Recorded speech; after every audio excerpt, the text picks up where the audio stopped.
Well, good morning from Clydeshire.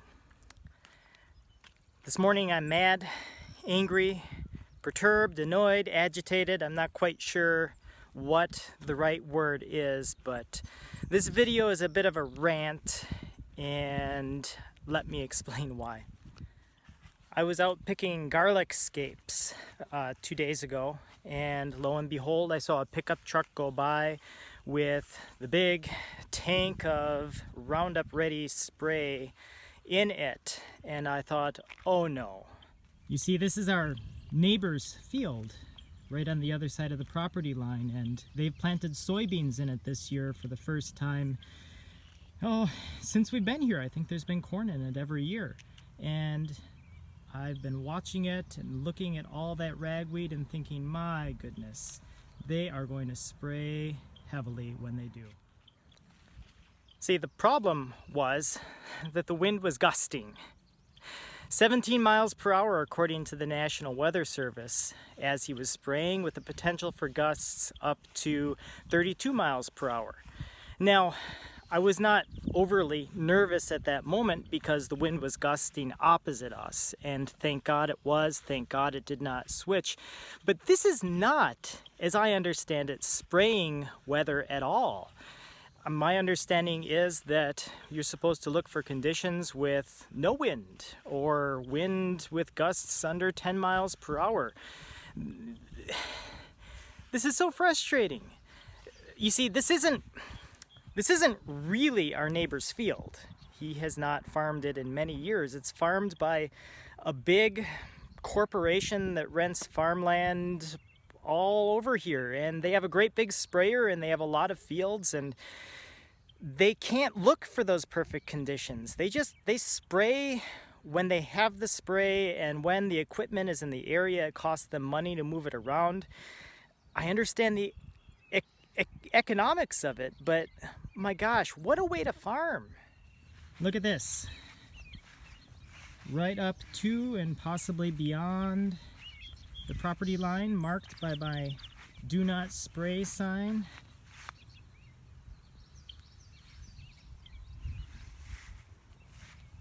To be clear, this is not a danger. It was not a danger to our crops.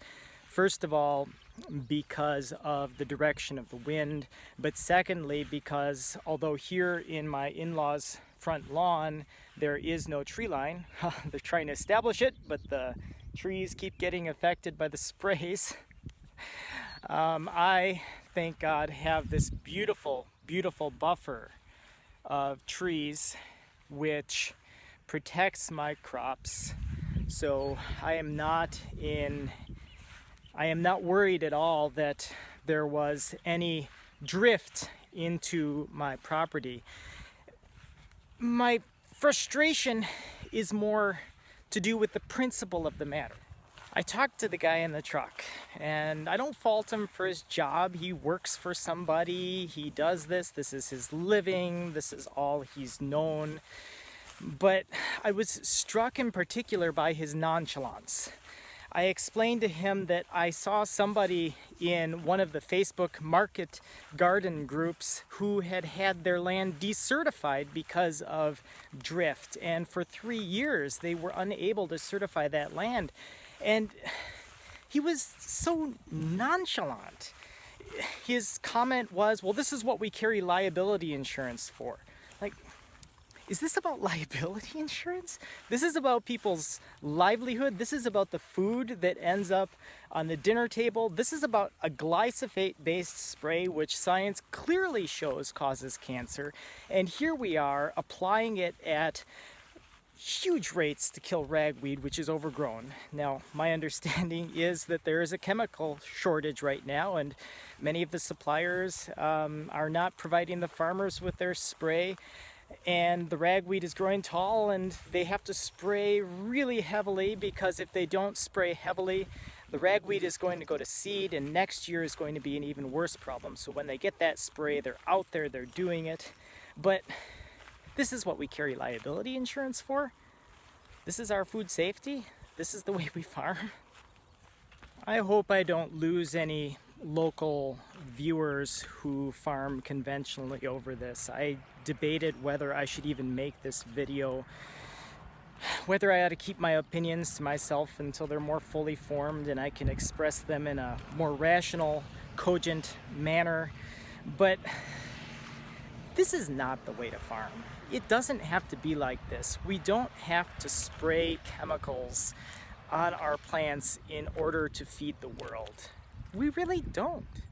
For starters, I was struck in that article that I read about the chemical shortage right now by the fact that many of these farmers are waiting for an even more powerful version. Although there are some chemicals available right now, they need the more powerful version because the weeds in their field have actually become resistant to whatever version they were using before.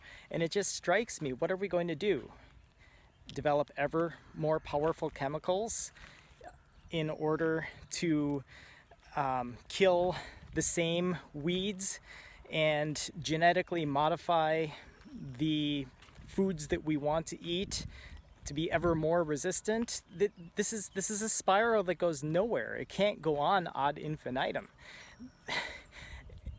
Plus, not only is it a matter of more powerful chemicals being sprayed, but this isn't just the weeds. This is the soil microbiology. These are the microorganisms that live in the soil. This has a deadening effect on beneficial insects. It has a deadening effect on the microbiology of the soil. We can't go on farming like this. And I am not buying the argument that we have to spray these chemicals in order to feed the world. These soybeans and the corn that are grown on the farms around me are destined for animal feed. They're grown on land that animals could be grazing on. Why are we farming like this? Really, why are we farming like this? You know, I've had the response thrown back at me that, well, even as an organic farmer, you spray your crops.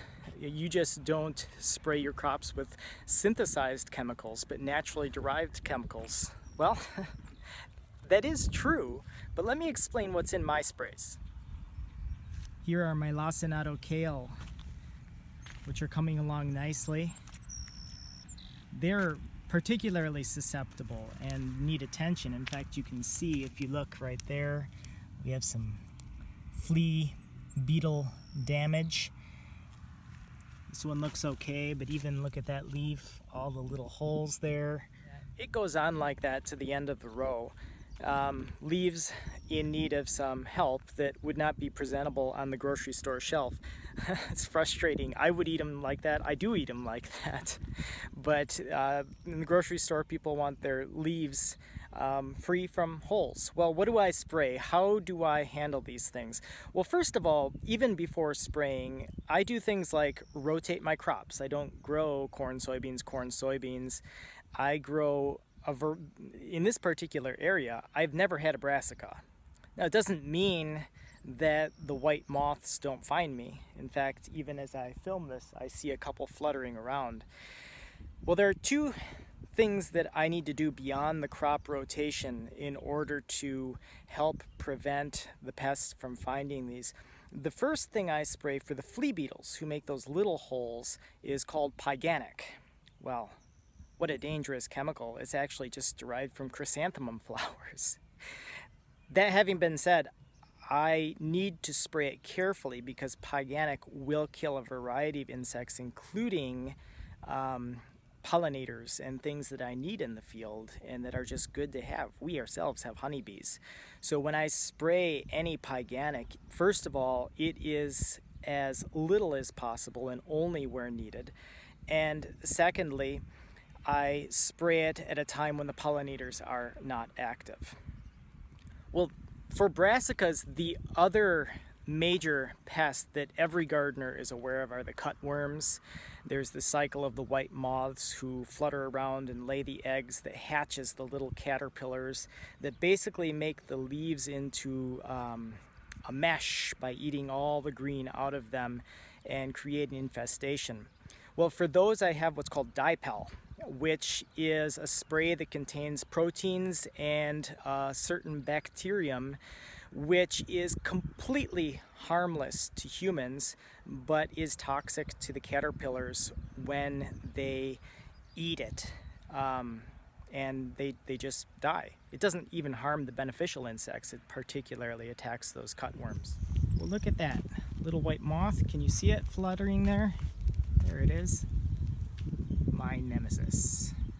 So yes, even certified organic farmers spray, but there is a huge difference between a spray which contains a bacterium which is harmful specifically to cutworms and a glyphosate-based spray like Roundup, which has been shown to cause cancer.